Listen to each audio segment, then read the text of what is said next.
For this particular project, I'm the engineering manager for the London Media Centre, but outside of just that, I'm a technical producer looking after clients' technical requirements on principally outside broadcast, but any major event. And also unit manager looking after outside broadcasts from football to rugby to concerts, anything.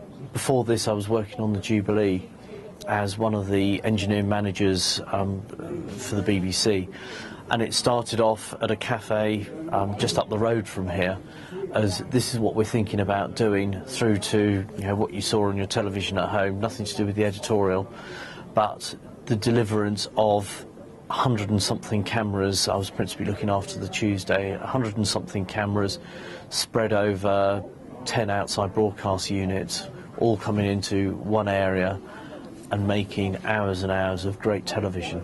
I love challenges. I thrive on challenges.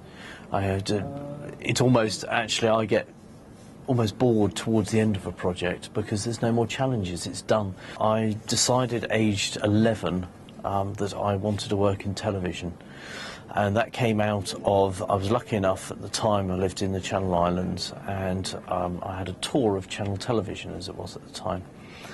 And from that day onwards, I was just fascinated by the whole thing. So from age 11, I wanted to work in the television industry. We were working out how many electrical processes there are between the front of a camera and when it hits your television at home.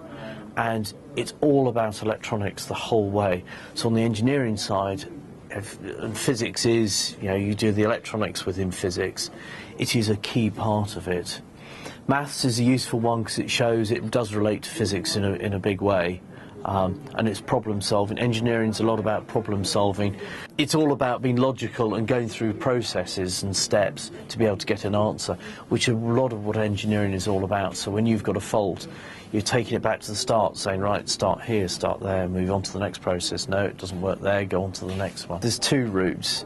There's the go and get as much work experience as you can. Work experience does lead to jobs. Pushing yourself and contacting as many people as you can, and sadly having to do just work experience, working for nothing, can I come along, badgering people. Eventually people do give in and sort of say, yeah, all right, come along for a day. Once you've done a day, you can say, I've done a day of doing that, which will lead to other things. The other route, yes, is to go off to university and you study media or engineering and media, or television principles, and then following that you're then out into the big wide world, and you've then just got to learn. Oh, I love it. I love it. Sometimes too much, sadly, because it affects your home life.